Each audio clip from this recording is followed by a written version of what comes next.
انہیں ڈسکس کرنے سے پہلے ایک کرنٹ افیئر کے طور پر کل کراچی کی ایک لوکل کورٹ کا ڈیسیژن آیا ہے ڈاکٹر عامر لیاقت حسین رحمہ اللہ تعالی کے حوالے سے کہ ان کے پوسٹ مارٹم کا حکم انہوں نے دیا ہے۔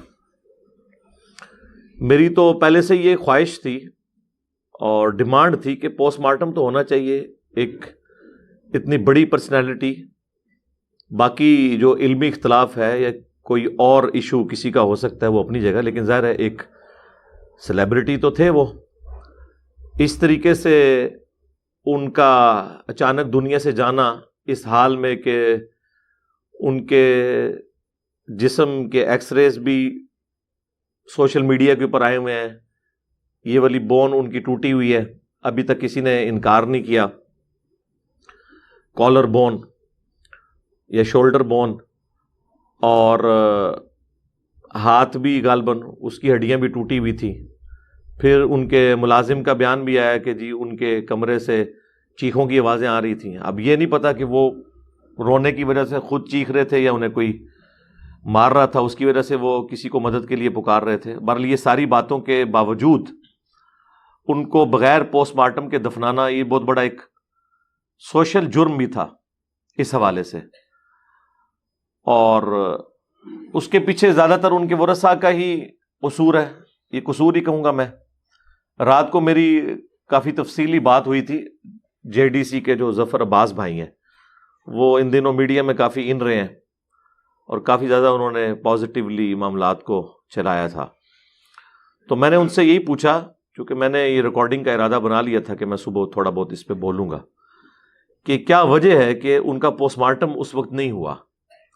جبکہ خبروں میں ریئل ٹائم ہمارے پاس انفارمیشن آ رہی تھی کہ پولیس نے پوسٹ مارٹم کے بغیر ورثاء کے حوالے لاش کرنے سے منع کر دیا ہے۔ پھر یہ اچانک کون سا ایسا فیصلہ ہوا ہے؟ تو وہ بتانے لگے کہ چونکہ ورثاء جو ان کے بیٹے تھے اور ایک بیٹی بھی ہے ان کی، پلس ان کی ایکس وائف بھی آئی ہوئی تھی، وہ تو خیر وارث نہیں ہے لیکن بہرحال وہ بھی بچوں کی ماں تو ہے، ان سب کا یہ ڈیسیژن تھا کہ ہم پوسٹ مارٹم نہیں کروائیں گے۔ اس کے پیچھے یہ ریزن نہیں تھی کہ وہ کوئی ان کے قتل میں جو مبینہ ہے، یعنی یہ نہیں ہم کہتے کہ یقیناً ایسا ہوا ہے، ہو سکتا ہے نہ ہوا ہو، اس میں کوئی شامل تھے وہ، بلکہ وہ یہ کہہ رہے تھے کہ انہیں زندگی میں بھی اتنی تکلیفیں دی گئیں، ان کی میمز بنی، اگر پوسٹ مارٹم میں کوئی ایسی ویسی رپورٹ نکل آئی، جو میں اشارتاً گفتگو کر رہا ہوں، آپ کو پتہ ہی چل گیا ہوگا کہ میں کس حوالے سے بات کر رہا ہوں، کیونکہ صحیح بخاری میں حدیث ہے کہ جو مر گیا وہ اپنے انجام کو پہنچ چکا، اچھے یا برے، اب تم اسے گالی نہ دو۔ البتہ یہ ضرور ہے کہ اگر اس کی ایکٹیویٹی کی وجہ سے باقی لوگ افیکٹ ہوئے ہوں یا اس کی ایکٹیویٹیز کی وجہ سے قرآن و سنت کی تعلیمات کا کوئی نقصان ہوا ہو، وہ آپ ڈسکس کر سکتے ہیں، لیکن کسی کی ذات کو ڈسکس نہیں کر سکتے۔ بہرحال وہ انہیں یہ خدشہ تھا، تو ظفر بھائی کہہ رہے ہیں میں نے انہیں کہا کہ ہم ہاسپٹل والوں سے یہ یقین دہانی کرواتے ہیں ایفیڈیوٹ پہ کہ وہ ان کی پوسٹ مارٹم رپورٹ کو سیکرٹ رکھیں گے، اس کے باوجود وہ ایگری نہیں کیے۔ پھر بھی پولیس والوں نے آخری درجے تک کوشش کی کہ کسی طریقے سے پوسٹ مارٹم ہو جائے، لیکن لوکل کورٹ سے جا کے ان کے بیٹے نے احمد نے ڈیسیژن لے لیا اور اس کی وجہ سے انہیں دفنا دیا گیا بغیر پوسٹ مارٹم کے۔ حالانکہ ان کی میت کے اوپر بھی، جنازے پہ بھی کافی سارے لوگ یہ چیمہ گوئیاں کر رہے تھے کہ پوسٹ مارٹم ہونا چاہیے تھا تاکہ پتہ چلتا۔ خیر یہ معاملہ ٹھپ ہو گیا، اس وقت کیٹاسٹرافک کنڈیشن تھی۔ بعد میں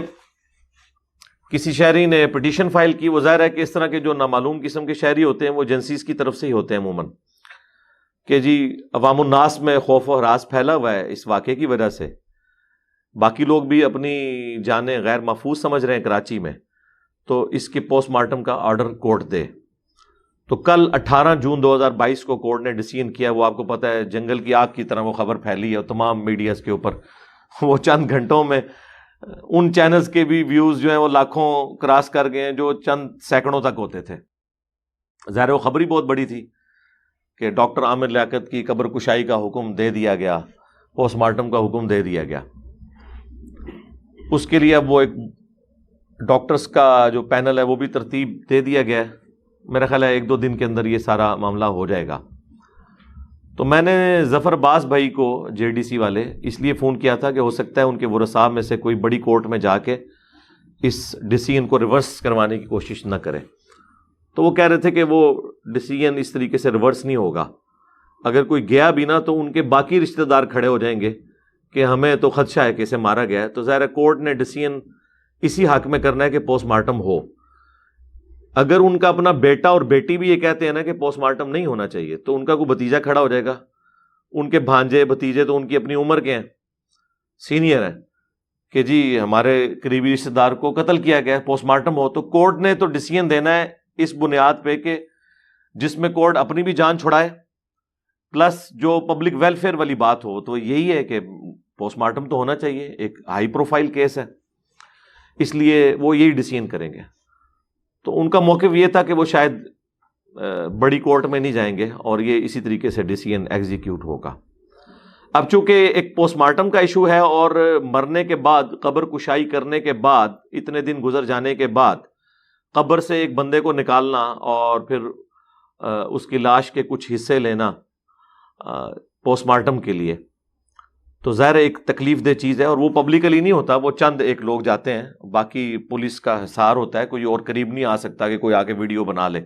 ظاہر ہے کہ آپ نے لاش کی حرمت کا بھی خیال کرنا ہے, یہ ساری چیزیں اس کے ساتھ جڑی ہوئی ہیں. اور عوام الناس میں تو عجیب و غریب باتیں مشہور ہیں نا کہ جی وہ محمد کے غلاموں کا کفن میلا نہیں ہوتا. جی وہ اگر سائبیریا میں دفن ہو تو 10,000 سال تک بھی کچھ نہیں ہوگا. ظاہر ہے کہ وہ فریزنگ پوائنٹ پہ ہے وہاں پہ. لیکن عام حالت میں یہ کوئی تھم رول نہیں ہے, یہ ایکسیپشن صرف پیغمبروں کی ہے.